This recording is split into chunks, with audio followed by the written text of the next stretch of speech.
Bonjour à vous, j'espère que vous allez bien, j'espère que vous êtes en pleine forme. Bienvenue dans cette nouvelle vidéo où nous allons parler aujourd'hui de la crise d'adolescence et comment aller vers des relations plus apaisées avec votre ado. Je vais vous donner ici un outil facile à utiliser qui va vous permettre de faire toute la différence dans vos relations et d'apaiser toutes les tensions. Alors voilà, toujours pareil, hein, ce type d'outil que je donne, eh bien, ça ne fonctionne pas, bien sûr, dans 100% des cas. Si ça fonctionne dans 80% des cas, c'est déjà énorme et ça va être une super aide pour vous pour avancer dans cette relation et traverser cette crise d'adolescence. Mais bien sûr, parfois, ça ne fonctionne pas toujours. Hein. C'est pas une panacée universelle, c'est pas quelque chose de miraculeux. C'est juste un outil super efficace qu'on va voir ensemble maintenant. Alors, on est tous passés par là. La crise d'adolescence, c'est un moment difficile. C'est un peu l'orage à traverser dans une relation avec vos ados. Et nous-mêmes, on a vécu en général une crise d'adolescence. Les crises, d'ailleurs, eh bien, c'est toujours quelque chose qui va vers du positif. La crise, c'est un moment difficile à traverser, mais de cette crise va naître quelque chose de positif. Hein, il y a la crise d'adolescence, il y a la crise de la quarantaine aussi, de la cinquantaine. C'est des moments difficiles à traverser parce que, eh bien, on n'est pas forcément sur son chemin de vie, et donc il faut passer par des remises en question qui sont un petit peu douloureuses pour aller mieux après, pour être mieux dans ses baskets, mieux dans sa tête, mieux dans son corps. Il y a des crises de couple qui permettent aussi de traverser quelque chose de douloureux pour aller vers une meilleure relation, du moins c'est ce qu'on espère. Et les crises, c'est pas forcément quelque chose au niveau de l'individu, ça peut être aussi au niveau plus global de l'entreprise, de la nation, de la société. Actuellement, notre société paraît être en crise et on peut espérer que de cette crise va naître des changements et peut-être un monde meilleur. Voilà, tout ça pour dire que la crise, c'est parfois quelque chose d'inévitable, hein, comme par exemple la crise de l'adolescence. D'ailleurs, vaut mieux peut-être que la crise de l'adolescence se passe, qu'il n'y ait pas de crise pour ensuite faire une crise plus tard. Donc la crise, effectivement, c'est inconfortable, c'est un moment délicat à gérer, mais qui va permettre d'amener votre ado vers un adulte épanoui. Donc il va falloir l'aider à traverser ce moment de tempête pour arriver à quelque chose de beaucoup plus abouti par la suite. Alors qu'est-ce qui se joue dans la crise de l'adolescence et qui fait que c'est à la fois insupportable pour l'enfant, pour l'ado, et aussi insupportable pour les parents. Bien, ce qui se passe, c'est quand on est adolescent, on est un peu, pardonnez-moi l'expression, le cul entre deux chaises. C'est-à-dire qu'on est à la fois, on sort de l'enfance et à la fois, on aimerait être un adulte déjà. Et on est un peu entre les deux et c'est très compliqué à gérer. C'est compliqué pour l'ado, c'est compliqué pour les parents. Ce qu'il faut bien savoir, c'est que en fait, dans la famille, il y a deux rôles. Il y a le rôle de l'enfant et il y a le rôle de l'adulte. Et chaque rôle a des avantages et des inconvénients. Par exemple, le rôle de l'enfant, le gros avantage quand on est enfant, quand on est dans une famille, une famille normale, hein, équilibrée, où tout se passe bien. Le gros avantage de l'enfant, c'est que le rôle de l'enfant, c'est tout confort. C'est-à-dire que on vit dans une maison où c'est all inclusive. Hein. On a le loyer gratuit, on a une chambre à soi, on a tout le confort de manger à sa faim, on a sa marque de yaourt dans le frigo, on a son pot de Nutella, on a tout ce qu'il nous faut pour bien vivre. On va à l'école, on a des transports, et tout ça c'est gratuit. On n'a pas à s'inquiéter de quoi que ce soit quand on est enfant. Voilà, c'est le all inclusive où tout est gratuit et on n'a aucun souci parce que en tant qu'enfant, on n'a pas à se demander si on a payé le loyer, on n'a pas à se demander si la facture d'électricité a été réglée, on n'a pas à tous les soucis du quotidien des impôts, etc. Tout ça, c'est géré par les adultes. Et donc, je crois que le plus gros bénéfice à ce rôle d'être enfant, c'est ce côté tout confort où on n'a pas tous ces soucis. On sait que tout va être géré, on sait que s'il y a le moindre problème, c'est les adultes qui vont s'en occuper. Et du coup, on a vraiment une paix de l'esprit en tant qu'enfant qui est magnifique. C'est une prestation all inclusive, tout est payé, tout est gratuit et on n'a absolument aucun souci à se faire de ce côté-là. Ça, c'est le côté avantage du rôle d'enfant. C'est super. Par contre, il y a aussi des inconvénients au rôle d'enfant. Et le plus gros inconvénient du rôle d'enfant, c'est qu'on est privé de liberté. C'est-à-dire qu'on n'a pas sa liberté, on n'a pas son autonomie, on est dirigé par nos parents, les adultes, qui nous disent ce qu'on peut faire et qui nous disent ce qu'on ne peut pas faire, ce qui nous est interdit. Les adultes nous disent, nous donnent les règles du jeu, le règlement intérieur, nous disent à quelle heure on sort, à quelle heure on rentre, nous disent qu'il faut faire nos devoirs, nous disent qu'il faut faire ceci et cela dans la maison, et on n'a pas vraiment notre mot à dire dessus. Alors c'est faux, on a des fois un petit peu le mot à dire, hein, on peut faire des conseils de famille pour discuter, parce que c'est quand même mieux si on discute en famille. Mais grosso modo, c'est les adultes qui tiennent les rênes, et en tant qu'enfant, on n'a pas trop son mot à dire dessus. C'est les adultes qui sont les patrons. Ça, c'est le rôle d'enfant, avec ses avantages magnifiques, ce confort incroyable, et ses inconvénients. Parce que dans toute situation, il y a des avantages et des inconvénients. Voilà. Et puis, il y a le rôle d'adulte. Le rôle d'adulte, alors, ça a des avantages aussi. Et le plus gros avantage du rôle d'adulte, effectivement, c'est ce qui manque à l'enfant, c'est la liberté. Quand on est adulte, on est autonome, on est libre de ses mouvements, on peut faire ce qu'on veut, c'est nous qui décidons, on n'a pas de compte à rendre, ou très peu.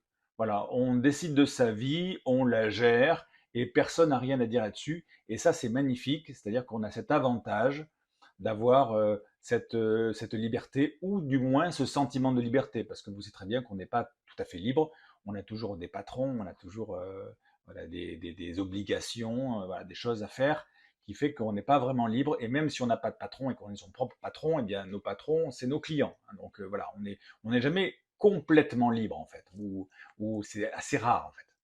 Donc l'avantage d'être adulte, ou le plus gros avantage que je vois, c'est ça, c'est qu'on est en toute autonomie, on se gère. Par contre, il y a aussi beaucoup d'inconvénients au rôle d'adulte. Et les inconvénients au rôle d'adulte, eh bien, c'est ce qu'on disait tout à l'heure pour les enfants en miroir, c'est-à-dire que l'adulte, il a à se soucier de tout. Il a beaucoup de choses en tête. L'adulte, il faut qu'il pense à payer son loyer, parce que s'il ne paye pas le loyer, eh bien, il dort dehors. Ses enfants aussi. Donc, il faut qu'il pense à aller au travail. Il faut qu'il travaille.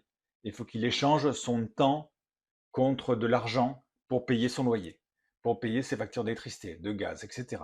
L'adulte, il doit penser à tout ça, parce que s'il ne pense pas à la facture de gaz, il n'y a plus de gaz pour cuisiner. L'adulte, il doit penser à payer ses impôts, il doit penser à se gérer lui avec tous ses tracas, son travail, etc. Mais il doit aussi gérer ses enfants éventuellement. Il doit aussi gérer ses enfants, anticiper pour eux, penser à tout. On connaît la charge mentale des parents, hein, beaucoup des mamans et aussi des papas des fois. On connaît tout ce qu'il y a à penser, tout ce qu'il y a à gérer, toute la pression que ça met sur les épaules et qui fait qu'en permanence, on a des choses plein la tête. On a beaucoup de responsabilités, beaucoup de pression. Et ça, c'est l'inconvénient d'être adulte. Et alors, qu'est-ce qui se passe dans la crise d'adolescence? Pourquoi il y a crise? Bon, mais déjà parce que c'est un changement d'état. On veut passer en tant qu'enfant de l'état d'enfant à l'état d'adulte. Mais à ce moment-là, qu'est-ce qui se passe en famille? C'est que l'adolescent, ce qu'il voudrait, lui, en fait, dans l'absolu, hein, son fantasme, c'est qu'il voudrait garder tout le confort de l'enfant, tout ce qu'on a dit là, hein, le all inclusive sans souci, et en même temps, il voudrait avoir tous les avantages de l'adulte, c'est-à-dire l'autonomie, la liberté et faire ce qu'il veut. Mais c'est pas possible ça. C'est pas possible parce que dans chaque situation, comme là dans chaque rôle, dans le rôle d'enfant ou de parent, il y a des avantages et il y a des inconvénients. Donc, dans aucune situation, on peut avoir les avantages sans les inconvénients. Et là, c'est ça qui pose problème, c'est que l'ado, lui, voudrait tous les avantages de l'enfant, c'est-à-dire ce confort-là complet, et il voudrait aussi tous les avantages de l'adulte, c'est-à-dire la liberté, l'autonomie, ne pas avoir de compte à rendre, etc.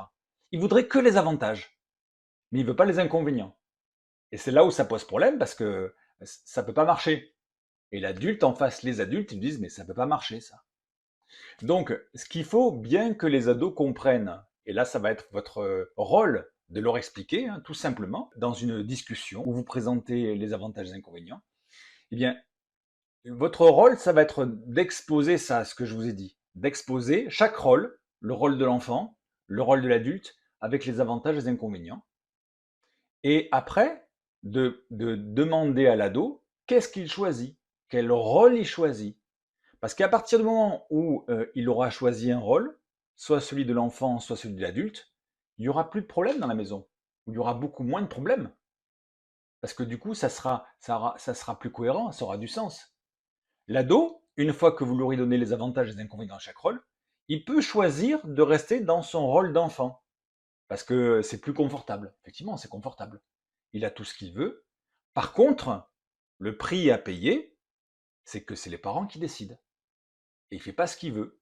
Parce que c'est les parents qui sont les patrons, et lui, il est sous l'autorité des parents. Voilà. Il a beaucoup d'avantages à ça, mais il y a aussi des inconvénients, c'est le prix à payer. Ou alors, l'adolescent, il choisit de se mettre dans le rôle d'adulte. Et alors, dans le rôle d'adulte, eh bien, c'est plus le rôle d'enfant. Il va perdre tout son confort. Ou, pour garder son confort, il va falloir qu'il se le gagne. Exactement comme si il vivait dans une colocation avec d'autres adultes. Quand on est en colocation entre adultes, eh bien, chaque colocataire fait sa part. Voilà, chacun paye une partie du loyer, chacun paye les courses, chacun fait le ménage, chacun fait sa part dans la communauté. Alors bien sûr, l'adolescent qui voudrait devenir adulte, il n'a peut-être pas les moyens de payer le loyer, l'électricité, etc., parce qu'il ne gagne pas encore sa vie. Par contre, il peut faire sa part d'une autre façon. Il peut faire sa part en faisant plus de tâches ménagères, il peut faire sa part en faisant le dîner, en débarrassant la table, en faisant tout ce qui peut faire dans l'organisation de la maison pour les autres, sachant que comme il ne peut pas payer, il ne peut pas faire sa part en euros de manière financière, eh bien, il faut qu'il fasse sa part d'une autre façon, en temps passé dans la communauté. C'est effectivement les tâches ménagères, la cuisine, le repas, tout ça, débarrasser la table, faire la vaisselle, tout ça. Mais ça peut être aussi faire le linge, faire le repassage. Ça peut être aussi passer du temps, aussi et surtout aussi, passer du temps avec les adultes. Hein, c'est-à-dire qu'au lieu de se mettre dans sa chambre les écouteurs sur les oreilles et pas adresser un mot à ses parents de la soirée, faire sa part, c'est aussi prendre du temps pour échanger avec ses parents, prendre du temps pour parler de sa journée et écouter ses parents parler de leur journée. Comme des colocataires. Hein.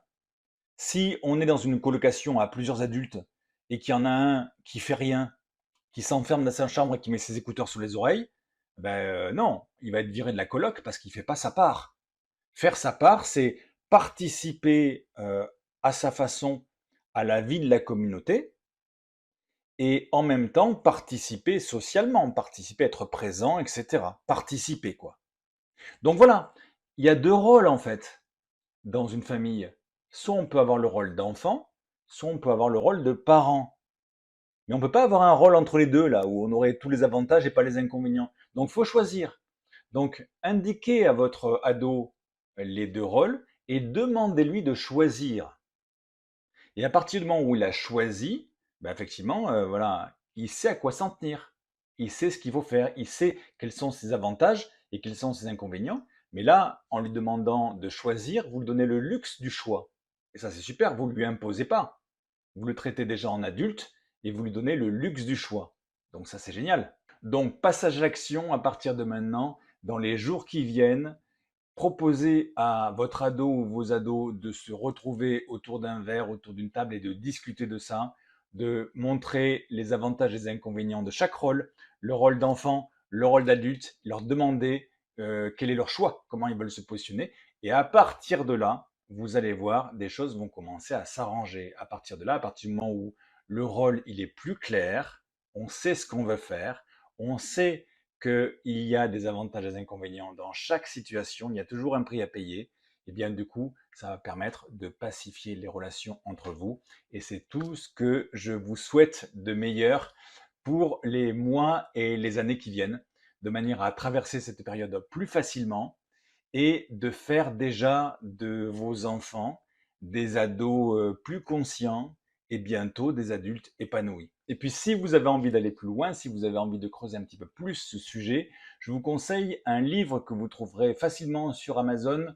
Je vous mets le lien juste au-dessous de ce contenu où vous allez trouver un certain nombre de conseils qui vont vous permettre justement de rendre vos relations avec votre ado encore plus apaisées, encore plus cool. Voilà, j'espère que cette vidéo vous a plu. Si c'est le cas, n'hésitez pas à lâcher un petit pouce comme d'habitude, ça fait toujours plaisir, et de la partager aux gens autour de vous qui auraient envie d'avancer sur ce sujet. Et puis moi, je vous dis à bientôt pour une prochaine vidéo. Bye bye.